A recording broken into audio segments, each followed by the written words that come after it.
Hello everyone, welcome our channel H के academy. और आज हम बात करेंगे एनएफओबीसी के बारे में, यानी national fellowship for other backward class क्या है, ये किन लोगों को मिलता है, और वो जो बच्चे हैं जिन्होंने एनएफओबीसी क्लियर कर लिया है, यानी उनका लिस्ट में नाम आ गया है, तो वो किस तरीके से इस फेलोशिप को पा सकते हैं। सबसे पहले मैं बात करती हूँ कि जो ये एनएफओबीसी है ये किसके अंडर आता है। तो ये scholarship for higher education for young achievers scheme है, जिसमें ओबीसी और जो अदर जो कैटेगरीज है उनको फेलोशिप प्रोवाइड कराया जाता है इसके अंडर। यानी ये एनएफओबीसी की जो गाइडलाइंस आई थी 2019 की, उसको अब दोबारा से रिवाइज किया गया है, जो कि 2021 से लेकर 2025-26 तक चलेगी। अब इसमें हम बात करते हैं एनएफओबीसी के बारे में। एनएफओबीसी बेसिकली है क्या कि ये भी आपका एनएफएससी की तरह ही एक स्कीम चलाई गई, जिसमें क्या कहा गया है कि हर साल 1000 ऐसे जूनियर रिसर्च फेलोशिप प्रोवाइड किया जाएगा, जो क्या है ओबीसी के जो बच्चे हैं, यानी अदर बैकवर्ड क्लासेस के जो बच्चे हैं, वो एमफिल पीएचडी के दौरान अपना क्या है फेलोशिप ले सकते हैं। यानी जो रिसर्चर्स हैं एमफिल पीएचडी के, उनका जो नेट जेआरएफ का वो एग्ज़ाम देते हैं या फिर सीएसआईआर का वो एग्ज़ाम दे रहे हैं, तो उनमें से हर साल 1000 बच्चे सिलेक्ट किए जाएंगे, और वो जो रिसर्चर्स हैं जो एमफिल पीएचडी कर रहे हैं या फिर जो एमफिल पीएचडी में एडमिशन लेने वाले हैं, उनको फेलोशिप फिर प्रोवाइड कराया जाएगा। अब इसमें दो तरीके की एलिजिबिलिटी आपके पास होनी चाहिए। ये दो तरीके के टेस्ट होते हैं इसमें। सबसे पहला नेशनल एलिजिबिलिटी टेस्ट, जिसमें आपको नेट जेआरएफ का ये टेस्ट होता है, जो यूजीसी कंडक्ट कराता है for humanities and social sciences. इसके बाद UGC council of scientific and industrial research, यानी UGC CSIR NET JRF joint test ये लेता है फॉर साइंस स्टूडेंट्स। अब इसमें हम बात करते हैं स्कीम के बारे में कि ये एजेंसी जो है ये कौन इसको करा रहा है, नोडल एजेंसी कौन सी है। तो यूजीसी जो है ये इसकी नोडल एजेंसी है जो इस स्कीम को इम्प्लीमेंट कर रही है। अब हम बात करते हैं एलिजिबिलिटी की कि कौन लोग एलिजिबल है इस स्कॉलरशिप को पाने के लिए। सबसे पहले मैं बात करती हूँ कि यूजीसी क्या कहता है कि अगर कोई स्टूडेंट वो क्या कर रहा है कि किसी भी यूनिवर्सिटी में है, किसी भी आईआईटीज में है या फिर इंस्टीट्यूशंस में है, और वो ओबीसी कैटेगरी से बिलोंग करता है, तो उसने यूजीसी नेट का एग्ज़ाम दिया है या फिर सीएसआईआर का एग्ज़ाम दिया है, तो वो स्टूडेंट जिसका फेलोशिप के लिए लिस्ट में नाम आ गया है, वो 3 साल के अंदर क्या करता है, अपना अवार्ड लेटर जो है वो इफेक्ट में ला सकता है, यानी अपनी स्कॉलरशिप को वो पा सकता है। इसका सीधा सा मतलब ये है कि आपको 3 साल के अंदर कहीं पे भी एमफिल पीएचडी में एडमिशन ले लेना है, कोई भी यूनिवर्सिटी हो, आईआईटीज हो या फिर इंस्टीट्यूशंस हो, तो उनमें आप एडमिशन लेते हैं तो आपको फेलोशिप मिलना शुरू हो जाएगी एनएफओबीसी के अंडर, अगर आपका लिस्ट में नाम आता है तो। दूसरा ये क्या कह रहा है कि ये जो फेलोशिप है, अगर कोई पार्ट टाइम पीएचडी करता है तो उसको ये फेलोशिप नहीं मिलती है। इसके लिए ज़रूरी है कि आप, चाहे वो स्टेट यूनिवर्सिटी हो चाहे वो आपकी सेंट्रल यूनिवर्सिटी हो, उसमें आप फुल टाइम या फिर रेगुलर पीएचडी एमफिल रजिस्टर्ड होने चाहिए। यानी आपका जो रजिस्ट्रेशन है या फिर आपकी जो पीएचडी है वो रेगुलर होनी चाहिए, फुल टाइम होनी चाहिए, तो ही आप इस फेलोशिप को ले सकते हैं। इसके बाद ये क्या कह रहा है कि आपका जो अवार्ड लेटर है वो 5 साल चलता है, यानी 2 साल आपको जेआरएफ मिलता है, और उसके बाद 2 साल के बाद अपग्रेडेशन होता है, और अगर दिखता है कि प्रोग्रेस आपकी सेटिस्फैक्ट्री है तो 3 साल आपको एसआरएफ दिया जाता है, यानी सीनियर रिसर्च फेलोशिप आपको मिलता है। यानी 5 साल पूरे आपको एक सैलरी अमाउंट इतना मिल जाता है कि आप इकोनॉमिकली इंडिपेंडेंट रह सकते हैं अपनी स्टडीज़ के लिए। तो आप लोगों को ये ध्यान रखना है कि 5 साल आपको यहाँ पे पैसा मिलने वाला है, फेलोशिप मिलने वाला है जेआरएफ और एसआरएफ के तौर पे। इसके बाद इसमें जो आपको एनएफओबीसी मिल रहा है, इसमें 5% जो सीट है वो डिसेबिलिटीज़ के जो स्टूडेंट है, यानी जो फिजिकल डिसेबल जो पर्सनस हैं उनके लिए रखी गई है। इसके बाद क्या है कि कोई अगर एम्प्लॉय है किसी यूनिवर्सिटी या एजुकेशनल इंस्टीट्यूट में, चाहे वो सेंटर का हो चाहे वो स्टेट का हो, यानी गवर्नमेंट जॉब अगर कोई कर रहा है, तो वो फेलोशिप नहीं पा सकता है, क्योंकि उसको EOL मिलता है, यानी एक्स्ट्रा ऑर्डिनरी लीव मिलता है एमफिल पीएचडी के लिए। तो अब इसमें हम बात करते हैं नंबर ऑफ फेलोशिप्स की, यानी कितने सारे स्टूडेंट्स को ये मिल सकता है। हर साल जो आपका NFOBC जो है वो स्लॉट्स में 1000 स्टूडेंट पर ईयर लेता है।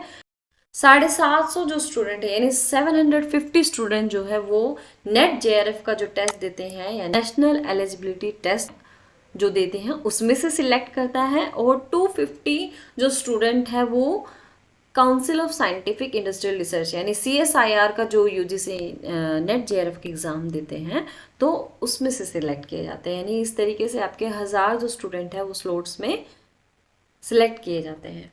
इसके बाद मैं यहाँ पे बात कर रही थी एमफिल पीएचडी के टाइम में आपको JRF और SRF कैसे मिलेगा और कितने साल तक मिलेगा। तो एमफिल अगर कोई कर रहा है तो एमफिल का जो मैक्सिमम ड्यूरेशन है वो 2 इयर्स का होता है, तो आपको यहाँ पे JRF 2 इयर्स मिलता है, लेकिन SRF यहाँ पे नहीं मिलेगा। इसके बाद मैं बात करती हूँ पीएचडी की। तो पीएचडी का मैक्सिमम जो ड्यूरेशन UGC का है वो 5 इयर्स है, यानी 2 इयर्स आपको JRF मिलता है। अपग्रेडेशन होने के बाद आपको 3 साल यहाँ पे SRF मिलता है। और अगर किसी का इंटीग्रेटेड कोर्स है यानी एमफिल पीएचडी दोनों है उस कोर्स में, तो आपको फिर से वही 5 साल मिलता है फेलोशिप, जिसमें 2 साल आपको JRF मिलता है और 3 साल आपका SRF रहता है। इसके बाद रेट ऑफ फेलोशिप की मैं बात करूँ कि कितना पैसा आपको मिलता है NFOBC के अंदर। तो यहाँ पर आप देखिए आपके पास इतना अमाउंट तो होता ही है कि आप अपना सेल्फ इंडिपेंडेंट होके अपनी रिसर्च कर सकते हैं, जिसमें जो फेलोशिप है इसमें अलग अलग क्राइटेरियाज है साइंस एंड ह्यूमैनिटीज़ के स्टूडेंट्स के लिए। अगर मैं बात करूँ साइंस एंड ह्यूमैनिटीज़ और सोशल साइंसेस की, तो इसमें उनको 31,000 पर मंथ मिलता है JRF, यानी 2 साल आपको 31,000 पर मंथ मिलेगा। इसके बाद 35,000 आपको मिलेगा SRF, जो क्या है आपका जब अपग्रेडेशन हो जाएगा उसके बाद में, यानी 3 साल आपको SRF मिलता है 35,000।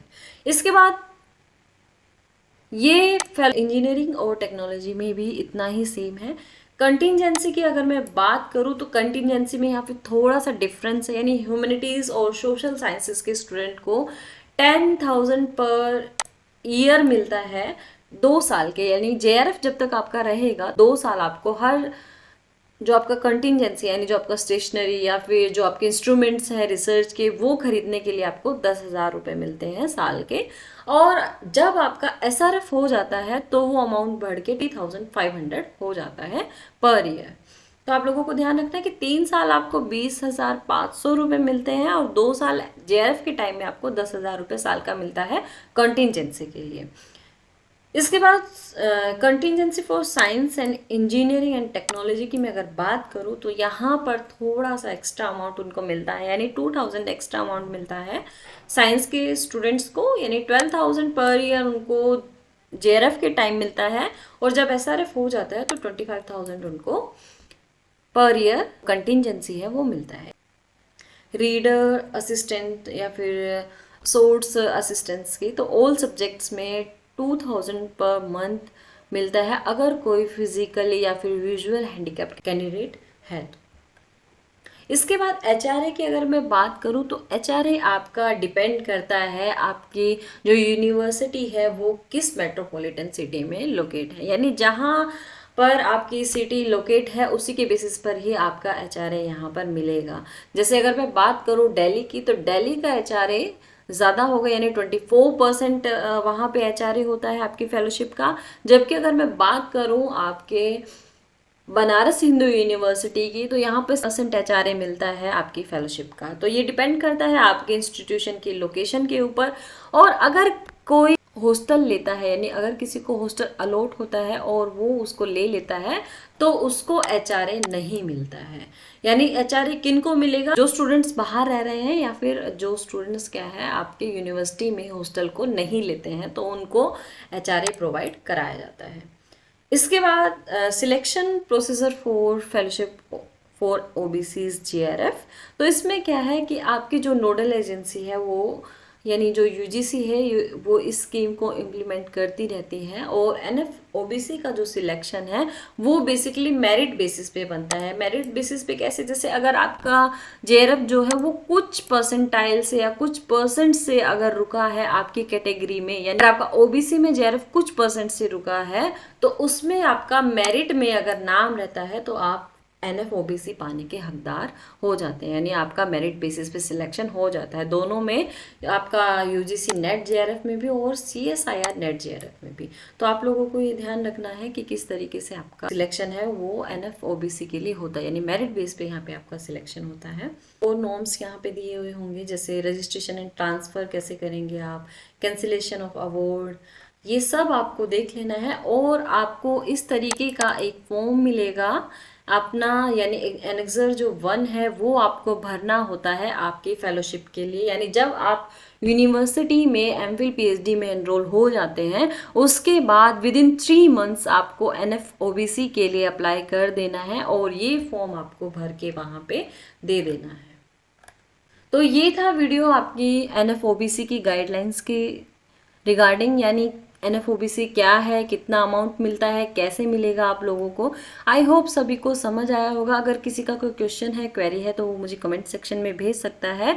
मिलते हैं ऐसी ही इंफॉर्मेटिव वीडियोस में, तब तक के लिए थैंक यू। और वीडियो आपको पसंद आई हो तो लाइक कीजिए, हमारे HK अकेडमी चैनल को सब्सक्राइब करना ना भूलें और हमारे साथ बने रहें नेट जेआरएफ की प्रिपरेशन के लिए, जिसमें हम आपको पॉलिटिकल साइंस और ज्योग्राफी की कुछ इंटरेस्टिंग वीडियोस शेयर करेंगे जो आपके नेट जेआरएफ एग्ज़ाम के लिए काफ़ी हेल्पफुल रहेगी।